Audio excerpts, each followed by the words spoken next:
I know you're a scholar of Pascal, and my father said that everybody should read the 72nd Pensée at least once in his life.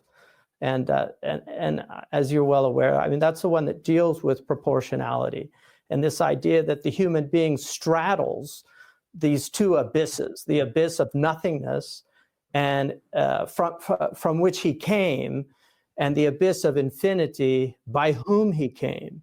And he argues in there that only God can know both nothing and infinity. We're incapable of that. And it seems to me that nihilism is people that are looking at the nothing and forget about the infinity.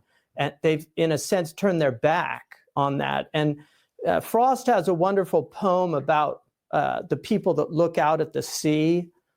They cannot look out far, they cannot look in deep, but whenever was that anything that prevented them from doing it? And it seems to me that, you know, the nihilist is looking, instead of looking at the ocean of infinity, he's looking at the wasteland on the shore. He's looking the other way. And I think, you know, what you've pointed out in this is that our children, and Plato reminded us that give me the stories you tell your children and I'll give you your culture, that our children are growing up on a type of popular culture that is so corrosive.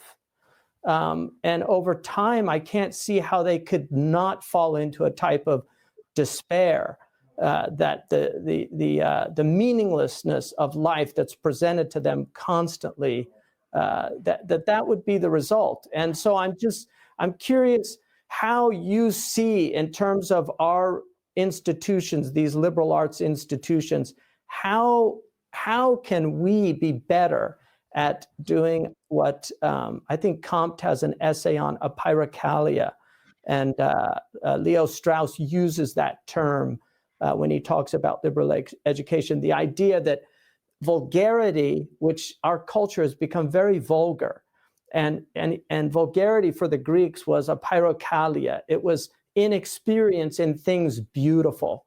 How do we restore beauty to a culture that seems to have really lost it?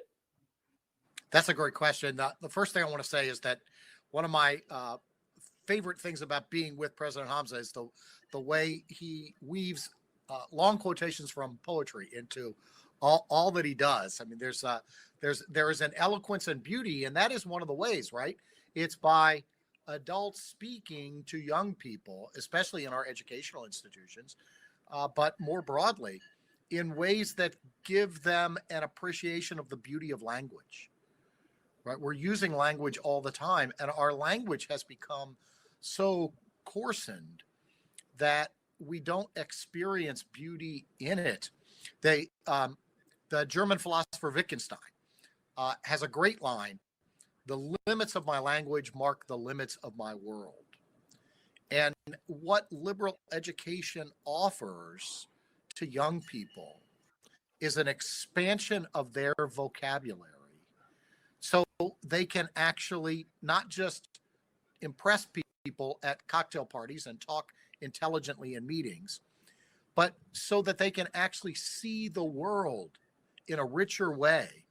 You can look at something, a painting, a beautiful building, a great work of art, and if you don't have the vocabulary to describe what you're experiencing, you are to some extent insensitive to what you're experiencing, or at least you can't experience it on the deepest level. So giving students a vocabulary so that they can more richly perceive and understand and express their own experiences is one of the keys. It's also that vocabulary and the stories and texts that we read in our curricula give students standards, give students a sense of what it would mean to pursue the truth, to pursue goodness, to pursue beauty. And at least after they've had that, they will have the grounds in everything else they're experienced for saying something's missing. Nihilism is being unable to say something's missing. There's a great line in Shakespeare's King Lear: this is not the worst so long as we can say this is the worst. The worst would be to experience something that's horrible and not even know that it's horrible. Right. Right? So to give our young people at a minimum the ability to know that something's missing and to be able to start to articulate what that is from the resources that we've given them through our education. The real danger in our culture is that we sense that things are a mess, but we can't really name what's missing. And without an education, especially a deeply spiritual education, you lack the resources to identify what's missing. And you can even begin to lack the sense that something is missing at all.